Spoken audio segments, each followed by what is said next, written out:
As Azerbaijan's blockade of Nagorno-Karabakh entered its 100th day today, CivilNet looks back at the key developments of the past 3 months that have led the region to a point of crisis. On December 12th, a group of self-styled Azerbaijani environmental activists set up a roadblock on the Lachin corridor, marking the beginning of the blockade. Many are later revealed to be connected with the Azerbaijani government.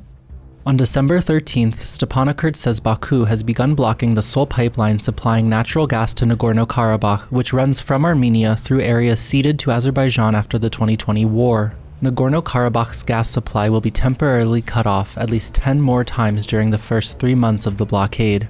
The Russian peacekeepers say they are working to facilitate negotiations to reopen the Lachin corridor, noting that the road, quote, has been blocked by the Azerbaijani side.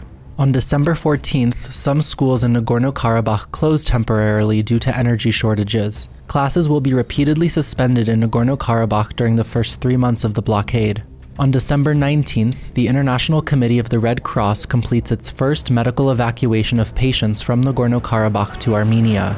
In the following weeks, the Red Cross will facilitate the transfer of at least 194 patients in need of urgent medical care to Armenia.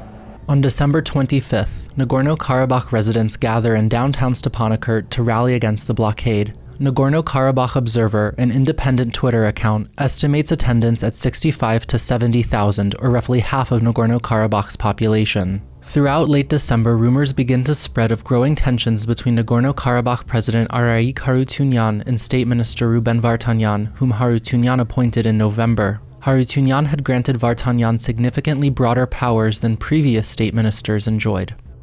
On January 9th, Stepanakert begins issuing food coupons amid severe shortages of grains and other staples. The coupons allow Nagorno-Karabakh residents to buy small rations of dry goods and sunflower oil every month. Meanwhile, Stepanakert says Baku has damaged the sole overhead power line that supplies electricity to Nagorno-Karabakh, forcing the authorities to impose rolling blackouts. Stepanakert adds that Baku is refusing to allow technicians from Nagorno-Karabakh to visit the damaged section for repairs.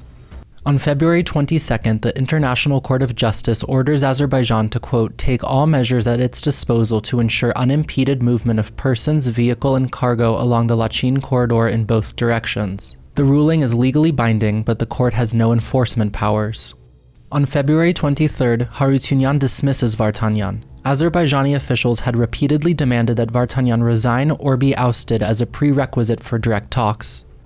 On February 24th, representatives from Stepanakert and Baku hold talks with the Russian peacekeepers. On March 1st, the negotiating teams meet at the Russian peacekeepers' headquarters for another round of talks. In competing readouts, Stepanakert says the talks focused on, quote, humanitarian and infrastructure issues, while Baku says they centered on, quote, the reintegration of the Armenians of the Karabakh region into Azerbaijan. On March 5th, a group of Azerbaijani soldiers ambush a Nagorno-Karabakh police car outside of Stepanakert, leaving 3 officers dead and 1 seriously injured. In the ensuing skirmishes, 2 Azerbaijani soldiers are killed and 1 injured. The attack takes the number of ethnic Armenians killed in Nagorno-Karabakh since the end of the 2020 war to at least 21. Throughout early to mid-March, Stepanakert, Yerevan, and Baku all report substantial upticks in ceasefire violations in the region. The Russian peacekeepers confirm more ceasefire violations in the first 3 months of 2023 than they reported in all of 2022, according to a tally kept by Nagorno-Karabakh Observer.